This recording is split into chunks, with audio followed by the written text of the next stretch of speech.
سنو، دعائیں تو نصیب کا قلم ہوتی ہیں، اور اگر تم چاہتے ہو کہ یہ قلم تمہاری مرضی سے تمہارا نصیب لکھے تو اپنی مانگی دعاؤں پر یقین رکھو اور مایوس نہ ہو کہ یہ قبول کیوں نہیں ہو رہی یا کب ہوں گی، کیونکہ اللہ دعا کا اختیار ہی تب دیتا ہے جب وہ چاہتا ہے یہ قلم تمہارے نصیب کا لکھا مٹا کر اسے تمہارے مطابق لکھ سکے۔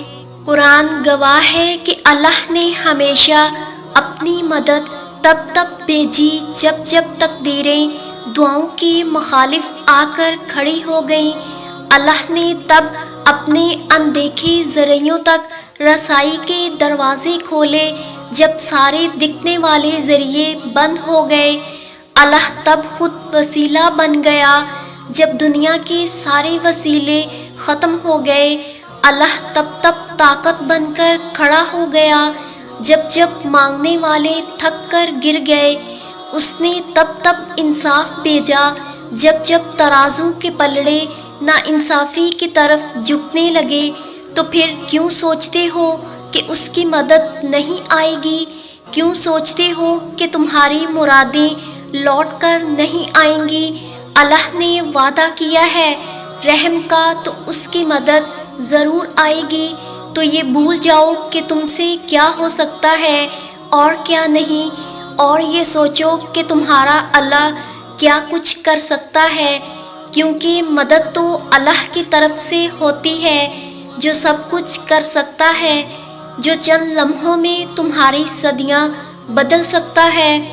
آپ کی دعائیں کب، کہاں، کیسے پوری ہوں گی آپ نہیں جانتے، نہ جان سکتے ہیں۔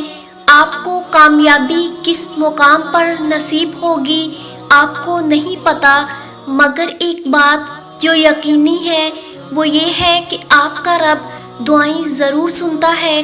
جو بھی دیر ہو رہی ہے وہ آپ کے حق میں بہتر ہے۔ وہ آپ کے دل کے ہر خیال سے بھی واقف ہے۔ وہ بہت محبت کرنے والا رب ہے۔ وہ آپ کو حالات سے ہارنے نہیں دے گا۔ آپ کی دعائیں قبولیت کے درجے پر ہیں۔ دعا آپ کا نصیب بدل سکتی ہے۔ آپ کے نزدیک جو بھی کام اب ناممکن ہے وہ سب ممکن ہے، وہ سب ہو سکتا ہے، اور وہ ہوگا، ضرور ہوگا۔ ایک دن اس آسمان پر آپ کی دعاؤں کی قبولیت کا ستارہ چمکے گا۔ آپ تک آپ کی خواہش پہنچا دی جائے گی۔ آپ کا دل جو آج خالی ہے وہ بھر دیا جائے گا۔ آپ کی زندگی کا اندھیرا نور سے دور کر دیا جائے گا۔ مایوسی انسانی کیفیت ہے، سب کے ساتھ ہوتا ہے، مگر اس مایوسی کو خود پر غالب نہ ہونے دیں۔ اپنے رب کی محبت پر کامل یقین رکھیں۔ جب آپ کا دل اس کی محبت سے بھر جائے گا تب آپ کی ہر بے چینی دور ہو جائے گی۔ اس سے محبت کریں، کیونکہ بس وہی محبت کے قابل ہے۔ دعائیں ہمیشہ قبول ہوتی ہیں۔ دعا مانگی ہی اس لیے جاتی ہے کہ وہ قبول ہو، اور وہ قبول بھی ہوتی ہیں، لیکن وقت پر بس انتظار درکار ہے۔ دعائیں نظر سے اوجھل ضرور ہوتی ہیں، کسی کو دکھائی نہیں دیتی اور نہ ہی سنائی دیتی ہیں، لیکن جب قبول ہوتی ہیں تو دکھائی بھی دیتی ہیں اور سنائی بھی دیتی ہیں۔ دعا صبر مانگتی ہے، انتظار مانگتی ہے۔ جب ہر چیز کے ہونے یا نہ ہونے میں وقت لگتا ہے پھر دعا کیوں نہیں؟ یہی تو بات ہے۔ انسان نہ صبر کرنا سیکھتا ہے نہ ہی انتظار۔ ضروری تو نہیں کہ ہر دعا مانگنے کے ساتھ ہی قبول ہو۔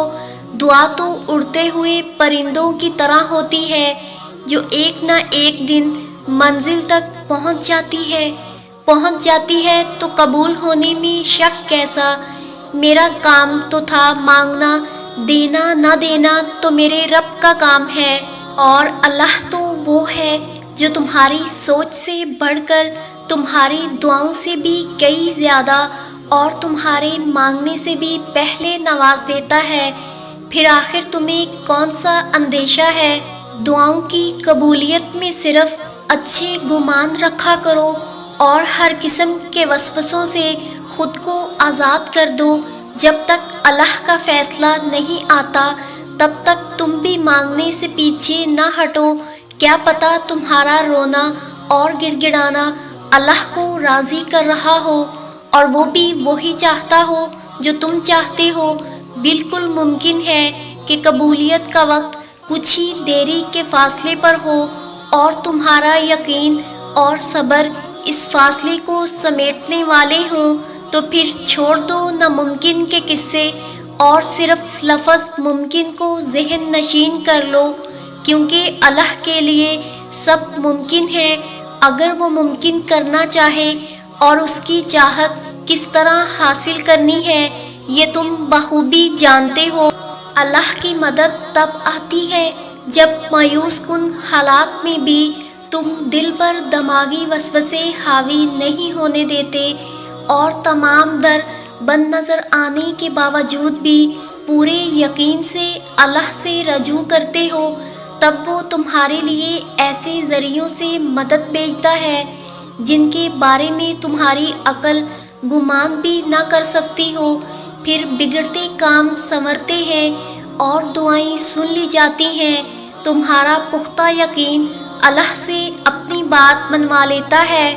یا اللہ، ہر اس دل کو سکون سے بھر دے جو اوپر سے تو ہنستا ہے لیکن اندر سے ٹوٹا ہوا ہے۔ دلوں سے وہ بوجھ اتار دے جو آپ کے سوا کوئی نہیں جانتا۔ آمین ثم آمین۔